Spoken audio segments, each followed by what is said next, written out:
Health Today is brought to you by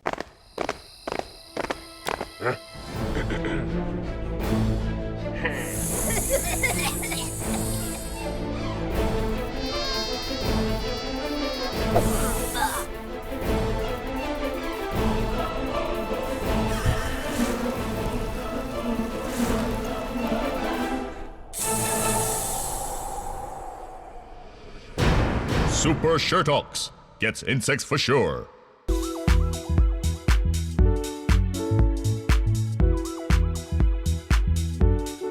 In this edition of Health Today, most of us know that exercise is good, but do you know how good? Believe it or not, exercise is a matter of life and death. In fact, research shows that more people are dying because of their lack of exercise. Experts have found that low fitness causes more death than hypertension, smoking, diabetes, high cholesterol, and obesity. So if you're finding it hard to get moving, think again. Christina Howitt, lecturer at the Chronic Disease Research Center of the University of the West Indies, says this is important news for Barbados, as she stressed that exercise is a must given the current epidemic of chronic diseases. Starting with stroke. We see more than 500 strokes each year in Barbados. Being active can reduce the risk by almost 30%.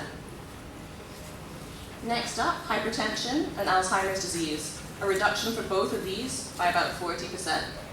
We have an aging population in Barbados, but by being active, we can help maintain good health into old age. In fact, active people in their 80s have a lower risk of death than inactive people in their 60s. Breast and colon cancer, two of the most commonly seen cancers in our population. We can reduce their risk by at least 50%. And finally, the big one, type 2 diabetes.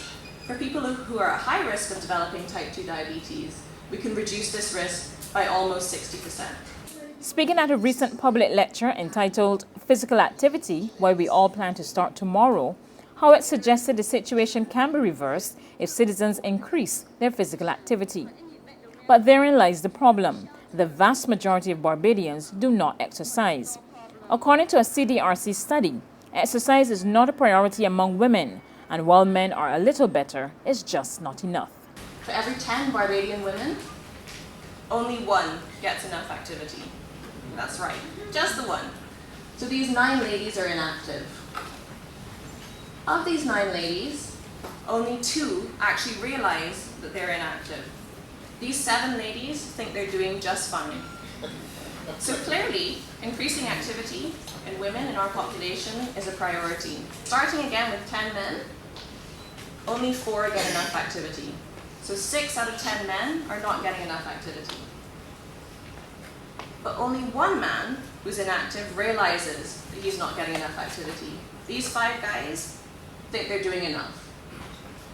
It might be tempting to look at these figures and think actually the men aren't doing so badly. But the truth is, 6 out of 10 men not getting enough activity is still a big problem. And the bigger picture really is that men are more likely than women to die prematurely of chronic disease. Describing the data as pretty alarming, Howitt lamented that Barbadians are missing out on the all-round benefits of exercise. But just how active should you be? The World Health Organization recommends that each week, adults get at least 150 minutes of moderate to intense aerobic activity in bouts of at least 10 minutes. It's any movement that makes you breathe faster and raises your heartbeat. If we translate that to walking, you've got to walk at least 5 kilometers an hour. But if you're like me, you won't have a clue what that actually means. So here's a bit of guidance. If you go walking at the Garrison, so I'm talking about the inner track here, you need to complete 1 full lap in at least 12 minutes. The boardwalk, you need to walk 1 length, so that's end to end, in at least 15 minutes. She says walking is one of the easiest ways to get people active, since it is familiar, safe, and convenient. She is proposing a coordinated effort to get Barbadians moving. A strategy that's worked in other settings is to set up walking groups. Compared to walking alone, walking in a group can provide companionship and support and has been shown to increase motivation. So we know that walking groups already exist here, but they're informal, and they tend to occur in isolation. What we're suggesting is a coordinated effort. We want to build an island-wide network of walking groups. And that's crucial because we can link it in with other health promotion efforts. If you're a doctor and you're trying to get your patients to increase their activity, you can refer them to a walking group in their area.